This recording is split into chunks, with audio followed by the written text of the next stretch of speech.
Greetings to you in the name of our Lord and Savior Jesus Christ. ஆண்டவராகிய இயேசு கிறிஸ்துவின் நாமத்தில் நான் உங்களை வாழ்த்துகிறேன். இன்றைக்கு நான் எடுத்துக்கொண்ட வேத பகுதி நெகேமியா 8ஆம் அதிகாரம் 10ஆம் வசனம். For the joy of the Lord is your strength. கர்த்தருக்குள் மகிழ்ச்சியாக இருப்பதே உங்களுடைய பலன். நாம் ஜெபிப்போம். அன்பின் பரலோக பிதாவே, நாளுக்கு நன்றி. இந்த நேரத்துக்கு தேவனுக்கு ஸ்தோத்திரம். இப்பொழுது கூட நம்முடைய வேதத்தை தியானிக்க போகிறோம். கர்த்தர் எங்களிடத்தில் இடைபெறுவீராக, பேசுவீராக, கற்றுக்கொள்ள வேண்டியதை நாங்கள் கற்றுக்கொள்ள கர்த்தர் எங்களுக்கு அனுக்கிரகம் பாராட்டுவீராக என்று ஜெபிக்கிறோம். இயேசு கிறிஸ்துவின் நாமத்தில் ஜெபிக்க நல்ல பிதாவே, ஆமென். கர்த்தருக்குள் மகிழ்ச்சியாக இருப்பதே உங்களுடைய பலன். இந்த வேத பகுதியை நான் 2 கண்ணோட்டமாக பார்க்க விருப்பப்படுகிறேன். முதலாவது, கர்த்தரை ஆராதிப்பதனால் நம்மளுக்கு வரும் மன மகிழ்ச்சி மற்றும் களி கூறுதல். முதலாவது தாவீது எடுத்துக்காட்டாக நம்ம இதில் பார்க்கலாம்.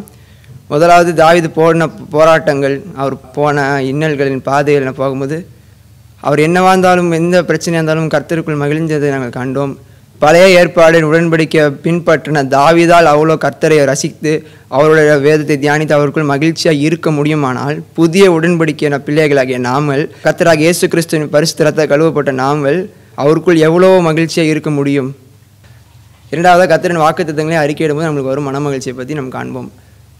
சத்துருவானவன் நம்மளுடைய வாழ்க்கையில் தவறான பொய்களையும் மற்றும் இல்லாமல் போராட்டங்களை கொண்டு வரும் நேரத்தில், இன்னல்களை கொண்டு வரும் நேரத்தில், அந்த நேரத்தில் என்ன செய்திருக்கும்போதே தெரியாது. அந்த நேரத்தில் இருக்கும்போது கர்த்தரின் அவர் கொடுத்த ஒவ்வொரு வாக்குத்தத்தங்கள், அவர் உன்னை விட்டு விலகுவதில்லை, உன்னை கைவிடுவதில்லை, நான் உன்னோடு இருக்கிறேன், நீ போகும் இடமெல்லாம் தேவன கர்த்தர் உன்னோடு கூட இருக்கிறேன், உள்ளங்கையில் வாழ்ந்திருக்கிறேன், முத்திரை முதல் ராஜரிக கிரீடமாக வைத்திருக்கிறேன் என்று சொல்லும்போது அந்த வார்த்தையை நாங்கள் ஒவ்வொரு வார்த்தையும் அவருக்கு நம்ம அன்புனால பாசத்தினால சொன்ன ஒவ்வொரு வாக்குத்தத்தங்களையும் அறிக்கையிடும்போது என்னென்னவா இன்னல் வந்தாலும் நாம் கர்த்தருக்குள் மகிழ்ச்சி இருக்கும்போது சத்துருவான் வெக்கப்பட்டு போவதை நாம் காண்போம். ஸோ இதனால் நான் என்ன சொல்ல வருகிறேன் என்றால், கர்த்தருக்குள் மகிழ்ச்சியாக இருக்கிறதை எக்காலத்துக்குள்ளும் விடாதபடி காத்துக்கொள்ளும். அப்போ சத்துருவான் வெட்கப்பட்டு போவான்.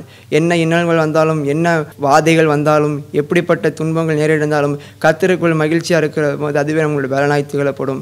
அப்படி தான் பவுல் கர்த்தருக்குள் எப்பயும் சந்தோஷமாக மனமகிழ்ச்சியாக இருங்கள் என்று சொன்னார். ஸோ இப்போ இந்த கடைசி காலத்தில் வாழும் நாமளும் கர்த்தருக்குள் அதிகமாக மகிழ்ந்திருக்க நம்ம பிரயாசிப்போம், வெற்றியை பெற்றுக்கொள்வோம். எல்லா இன்னல்களையும் நம்ம மேற்கொள்ளவும் கர்த்தர் நம்மளுக்கு உதவி செய்வாராக. ஜெயிப்போம். அன்பின் பரலோக பிதாவே, இந்த நேரத்துக்காக ஸ்தோத்திரம். நாங்கள் இப்போது உங்களுடைய வார்த்தையை நாங்கள் தியானித்தோம். அதுக்கு வார்த்தையை கொடுத்த கர்த்தருக்கு ஸ்தோத்திரம். எந்நேரமும் ஒவ்வொரு இடங்களிலும் நாங்கள் உண்மையில் மகிழ்ச்சியாக இருக்க கர்த்தர் எங்களுக்கு கிருபை பாராட்டுவீராக. என்ன இன்னல்கள் வந்தாலும், என்ன துன்பங்கள் எங்கள் நேரிட்டாலும் கர்த்தருக்குள் மகிழ்ச்சியாக இருக்கிறது எக்காலத்துக்கொண்டு விடாதபடி கர்த்தர் பாதுகாத்துக் கொள்வீராக ராஜா. அது மாத்திரம் இல்லாமல் நம்முடைய அன்பில் எங்களை இருதயத்தை ஆண்டவரே அனல் மூட்டுவீராக ராஜா. எந்த இன்னல்களும் எங்களை சேராதபடி எங்களை காக்கிற அன்புக்காய் எமக்கு ஸ்தோத்திரம். அது மாத்திரம் இல்லாமல் நம்முடைய வசனத்தை அறிக்கையிட எங்களுக்கு நீங்கள் கொடுத்த வாக்குத்தத்தங்களை உரிமை கொள்கிறோம். கர்த்தர் அப்படியே எங்கள் இருதயங்களை உங்கள் அன்பை ஊற்றி எங்களை உண்மையில் மகிழ்ந்து இருக்க வைப்பீராக ராஜா. ஜெபிக்கிறோம். காத்துக்குள்ளும் இந்த வசனங்களில் இருந்த ஆளுங்களில் செல்ல கிருபைச்சிங்க.